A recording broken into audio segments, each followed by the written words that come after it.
Thank you very much, and what a privilege to be here. And I always enjoy being on any panel with Fran. She's one of my favorite people in terms of speaking about these issues, in terms of raising awareness for Alaska. She's done a fantastic job, and it's an honor for me to speak with her and actually have the ability to call her up anytime and talk about issues that are important to Alaska. It's an area that we really haven't had as much attention as we probably should have over the years, and really it's because we're a subnational government. And at the subnational level, often our needs go unmet. But it's not just the fault of the higher level country. Many times it's our very own fault as subnationals for not getting involved. It wasn't only the US that very recently developed an Arctic policy. The state of Alaska itself just recently developed an Arctic policy. And we are absolutely an Arctic state filled with Arctic peoples, with Arctic problems and Arctic issues. And everything that you have heard over the last few days dealing with the Arctic, we deal with on a daily basis. So it is very strange that we're this late in the game, but here we are, and we're here to stay. I initially served as a permanent participant probably 17 or 18 years ago, where I met many of the people in this room. And unfortunately, very few people were talking about the Arctic. Very few people knew about the Arctic. They didn't really care about the Arctic. And so it's really important that we're all here and that we're making a point of all of these important issues. Alaska's developed strategies recently on research, community sustainability, resource development and infrastructure, and climate and adaptation research.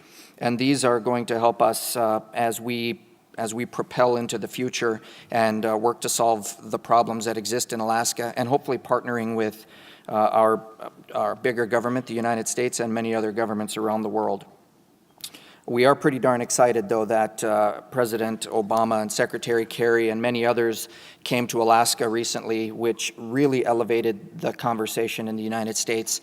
The United States, without Alaska, of course, would not be an Arctic nation, and they are so far south that I think even with the emphasis coming from the President, the Secretary, Fran, and many others, it's still really hard for people that live in warm conditions to understand that the United States is an Arctic nation.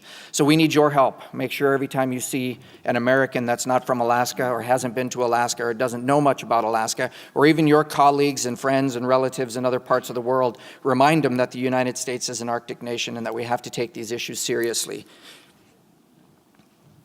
At 586,000 square miles, or 1.5 million square kilometers, I hope that's a fair representation, Alaska is the largest state in the United States. Although our population is very low, with about 766,000 people, that's 1.3 people per square mile, or a half a person per square kilometer. Alaska is the furthest north state in the United States, with Barrow sitting above 72 degrees. My hometown, Fort Yukon, is 8 miles above the Arctic, which is just above 66 degrees. Alaska is the furthest east state and the furthest west state in the United States. By air, Alaska is a short 9.5-hour flight from 90% of the industrialized world. In terms of Alaska's relationship with the United States, we are economically important, strategically important, and culturally significant. There are probably many other things that I could report on, but my time here is short. Economically, Alaska develops oil and gas resources, precious metals, rare earth minerals, tourism, and fishing. Culturally, because of our status as Northerners and the 229 unique indigenous tribes with dozens of languages, relationships to the land and resources, and a large and growing significance in the economic strength of Alaska, primarily through their strengths as Alaska Native corporations worth billions of dollars to the Alaska economy. Alaska is also important to the U.S. because the U.S. waters just off of Alaska.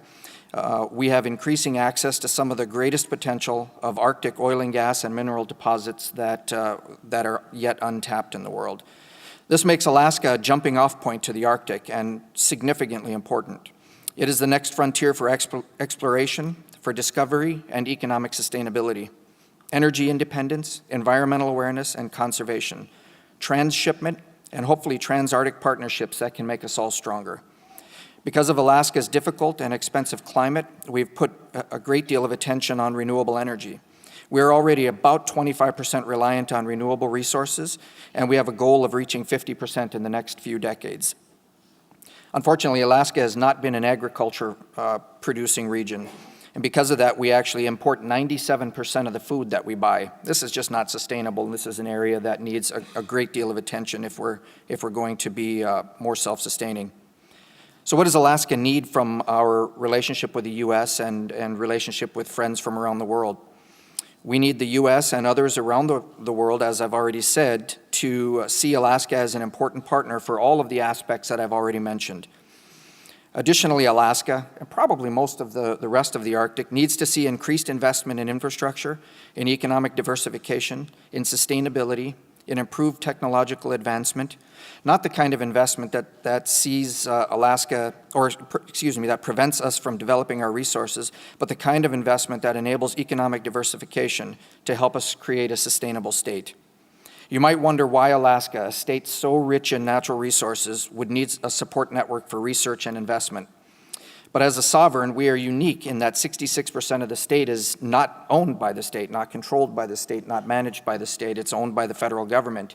And I think there's probably 12 or 13, I can't remember the number, of land that's in private ownership by tribes. This leaves the state a very small amount of land to do what we need to have a diverse and sustainable economy.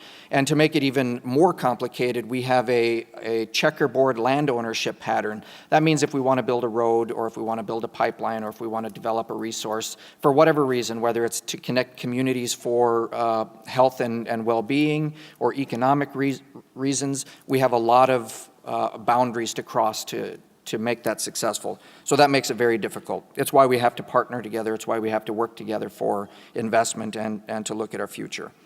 We need investment in communications, in road and rail, in ports, in food security, in economic diversification, and once again, in research.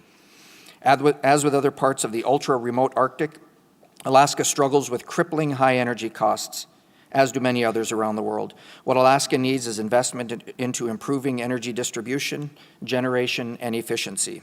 And I've had many conversations with our friends here in Iceland who seem to have made it work very well, and we're hoping to improve that relationship, import some of those technologies, and take advantage of the wonderful relationship we have with so many folks in Iceland. Because Alaska is so remote and because our population is so small, our needs often do not rise to a high enough level to garner adequate funding or policy implementation from our national government.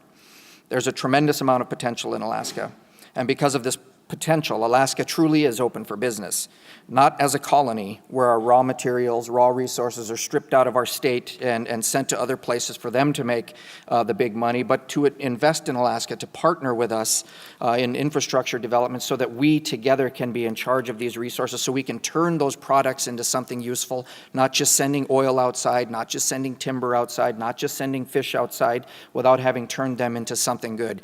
Once again, a successful model here in Iceland that we need to do a better job of capturing. Maybe not capturing, borrowing. Let's borrow it. We want to be a partner for global investment. We want to have a beneficial future for the consumers, for the developers, and for the resource owner. Alaska welcomes your interest, your partnership, and your investment to help us realize our full economic and strategic potential, and we know there'll be a benefit for you as well. As subnationals, we must ensure that our national governments not only focus on international priorities, but remember that we as subnationals have priorities as well that include human adaptation, local climate and disaster impacts, food security needs, and economics that keep us sustainable and keep us strong. Thank you.